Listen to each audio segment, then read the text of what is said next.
Hey everybody, welcome back to my channel.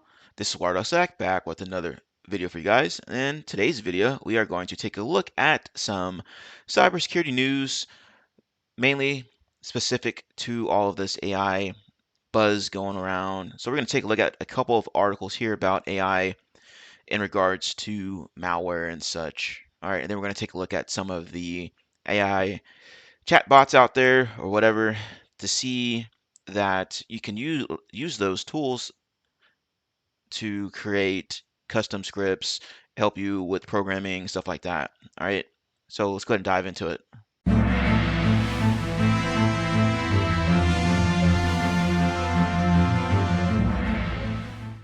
First article here is from the Hacker News. This is AI-powered Rhadamanthys stiller targets crypto wallets with image recognition. I'm just going to call it Radom, just to make things easier. Let's see what they're talking about here. It says the threat actors behind the Radom info stiller have added new advanced features to the malware, including using AI for optical character recognition as part of what's called seed phrase image recognition. This allows Radom to extract cryptocurrency wallet seed phrases from images, making it a highly potent threat for anyone dealing in cryptocurrencies. Recorded features InSict Group said in analysis of version 0.7.0 of the malware. The malware can be recognized, the malware can recognize seed phrase images on the client side and send them back to the command and control server for further exploitation.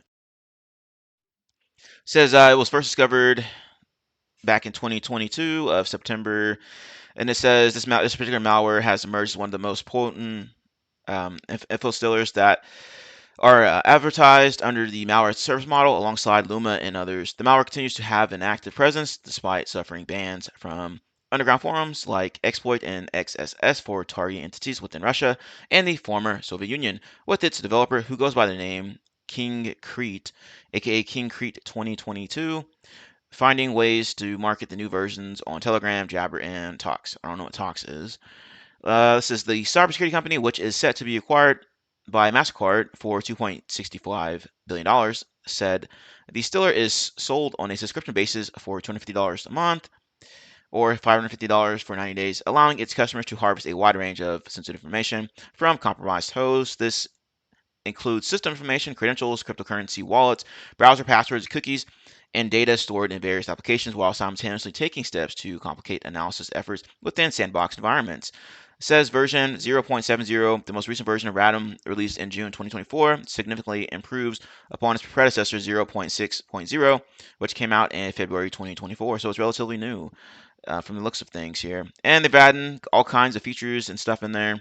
As you guys already know, that malware authors tend to continually improve their product, because they're offering a service or product and they have to compete against other cyber criminals, right? They're running their business like a Fortune 500 organization. So there's nothing new there, but I guess there's only one author of this particular malware, but usually um, maybe they'll sell this to some kind of groups or something like that, but they'll have some research and development team or something like that to constantly improve their products and services. But let's go ahead and continue on. It comprises a complete rewrite of both client-side and server-side frameworks, improving the program's execution stability. Recorded feature noted. Additionally, 30 wallet cracking algorithms, AI-powered graphics, and PDF recognition for phrase extraction were added. The text extraction capability was enhanced to identify multiple saved phrases. So you look at that. That's part of their research and development, constantly improving their products, right? Also included is a feature to allow threat actors to run and install Microsoft software installer MSI files in an apparent effort to evade detection by security solutions installed on the host. It further contains a setting to prevent re-execution within a configurable time frame. And here's a little diagram what they're talking about here. Stage 1, unpacking and loading of Stage 2. Shellcode to load Stage 2 is copied, yada, yada, yada. So you can see that here. And let's go ahead and continue on. A noteworthy aspect of Radom is its plugin system that can augment its capabilities with keylogger, cryptocurrency, Clipper, and reverse proxy functionality, so it can do quite a few things here. Sounds like a pretty complex piece of malware. Radom is a popular choice for cybercriminals, recorded feature said. Coupled with its rapid development and innovative new features, it is a formidable threat all organizations should be aware of. Now, didn't I just say that? they're constantly improving their products, doing research and development, trying to make theirs the most um, appealing product to their customers, right? The development comes as Google-owned Mandiant detailed Luma Stiller's use of customized control flow and direction to manipulate the execution of the malware. This technique thwarts all binary analysis tools, including IDA Pro, Gidra, significantly hindering not only the reverse engineering process but also automation tooling designed to capture execution artifacts and generate detections. Researchers Nino Isakovic and Chuang Dong said, Radam and Luma, alongside other Stiller malwares families like Medusa, Still C, Vidar, and Whitesnake, have also found releasing updates and recent leaks to collect cookies from the Chrome web browser, effectively bypassing new introduce security mechanisms like app-bound encryption. On top of that, the developers behind Whitesnake Stiller have added the ability to extract CVC codes from credit cards stored in Chrome, highlighting the ever-evolving nature of the malware landscape. See, that's why a lot of organizations they will disable these features inside the browsers, right? So they're going to disable the ability to save these credit card numbers or save your passwords to the browser because stuff like this happens, right? These attackers are constantly looking for ways to circumvent those security controls so they can steal that glorious loot. And here is another fancy looking diagram, graphic, whatever you want to call it here. So it looks pretty neat of what they're doing here. You got to hand it off to these threat actors. It's a constant cat and mouse game, right?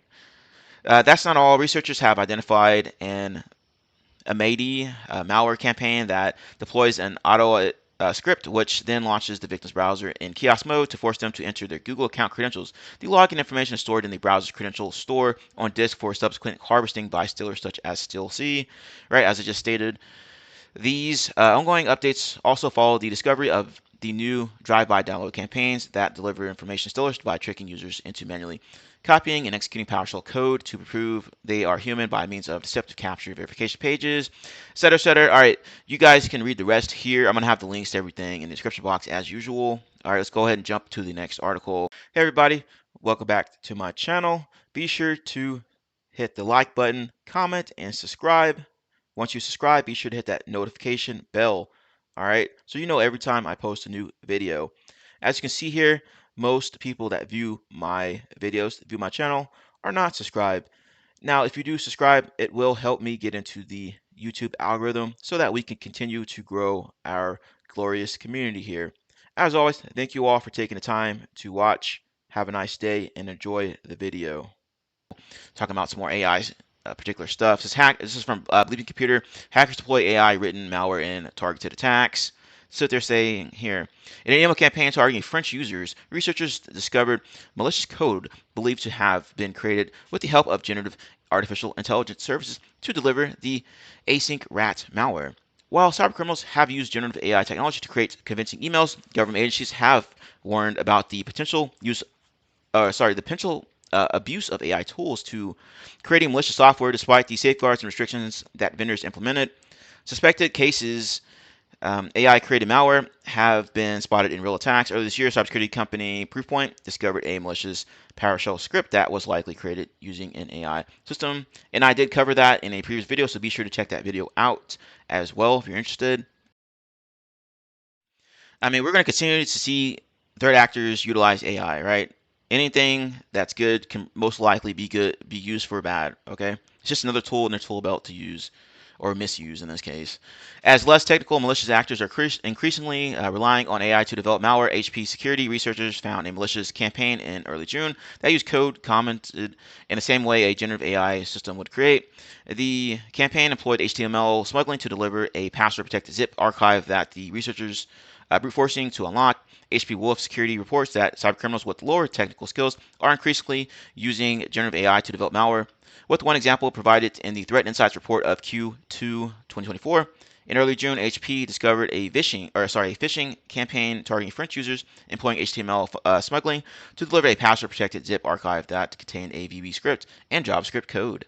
And here's a little snippet of what they're talking about here. Assume, yeah, AES encryption implemented in JavaScript code, source HP. It says after brute forcing the password, the researchers analyzed the code and found that the attacker had neatly commented the entire code, something that rarely happens with human developed code because their actors want to hide how the malware works. That's absolutely true. Why would they commented a bunch of stuff in their malware code to give you more hints on what to do. Maybe their actors will take notice of this and start removing those comments out of their malware generated code to throw off people. We'll see. Let's see here. The VB script established persistence on the affected machine, creating scheduled tasks and writing new keys in the Windows registry. The researchers note that some of the indicators pointing to AI-generated malicious code include the structure of scripts, the comments that explain each line, choosing the native language for function names and variables, and here's a snippet of what that looks like, comments in the VB script code, and yeah, look at that.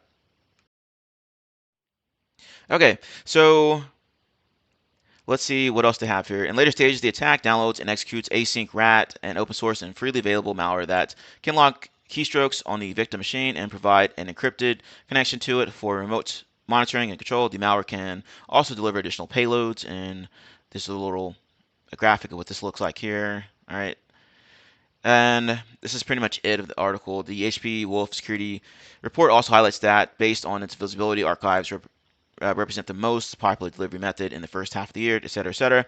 Okay, so that wraps up this article. As you can see, threat actors are continuing to make improvements to their malware. They're continuing to leverage artificial intelligence to help them carry out their evil deeds. So let's go ahead and jump over to Copilot. I want to show you guys something here. All right, this is just a little snippet here of what Copilot can assist you with. All right, this one is particularly Rust code, and I said I need a password auditing tool written in Rust. It needs to take input from a password file and convert those passwords to SHA-256 hashes. It needs to tell me the progress of completion and output the password that was found. All right, let's do this. Here's a basic Rust program, yada yada yada. All right, now I'm not sure if this works or not. I haven't tried it out, but I'm just showing y'all the capabilities of these AI tools that you can use to help you create different security tools and such. And this is probably what threat actors are going to be using if they're not doing this already, right? And this one doesn't appear to have those. Well, it does have some comments in there, so there you go there. And you can continue to ask these questions to Copilot as well, okay? Let's flip over to one called Perplexity AI. Did the same thing here, just copy and pasted. And here's another one. It says here's a Rust-based password hardening tool that meets your requirements, okay? Now, I haven't tested any of these out, but as you can see, it gives you some more details and steps and stuff, more information about this particular code.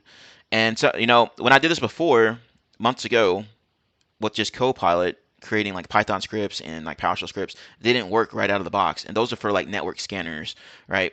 So you had to make some modifications to the code. And then maybe in this case, you have to do the same thing. But I'm just showing you the capabilities of what you can do with these tools.